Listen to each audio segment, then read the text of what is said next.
I've heard so much about this, but what I'm excited about is I heard the creation kind of happened by accident. Can you tell me a little bit about that? Yeah, it happened. It completely by accident. Yeah, we were reading sort of straight version of the play that Simon Stevens had written, and Sam Yates, the director, and Simon and I were reading all the parts, and we sort of allocated the parts, and then we sort of misallocated them. So I ended up having to sort of act with myself, and I was like, oh, let's just continue and just see what happens.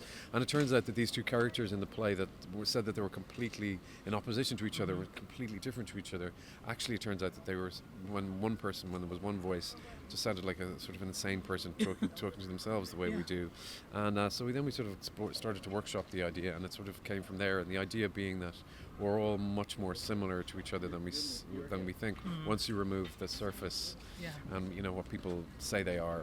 People are beautiful or young or old or all that kind of stuff. That human beings are essentially want the same things. Absolutely.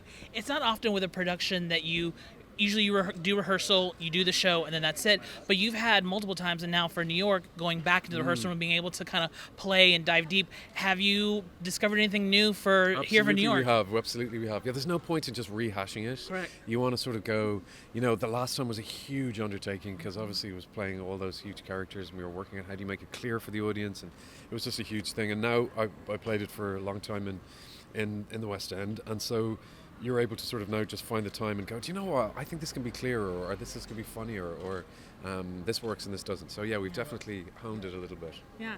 There's also something very pure to me about just a one person on stage. There's nothing really to distract. It's just you and the text. Yeah. Tell me about what that's like performing that, well, I guess here 8 times a week. Yeah, it's exposing. Yeah. And particularly in this beautiful little theatre, it's very, very intimate, much more so than we'd had in the West End, but I love that. Yeah.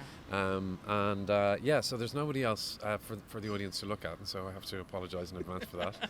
There's no big huge orchestra. So, but that's what its beauty is. We're really just trying to really distill this incredible masterpiece of a play, and I really think you can sort of feel his spirit in what we're doing. Hopefully. Absolutely, and I'm sure that American audiences are very fond of you as well. Is there anything you're looking forward to about doing this production for a New York American audience? Well, it's always interesting. I love New York audiences. They're incredibly enthusiastic, and it'll be very interesting to see. That's all to play for. The stuff that hits. It's always interesting when you do a play in London and you do a play in New York or Dublin or around the different cities. Some stuff just really hits, and I don't know. So that'll be revealed over the weekend when we start showing it to the audience. I can't wait. I can't wait either. Thank you so much. Thank Cannot you wait to so come much. see it. Lovely to Appreciate see it. All the best.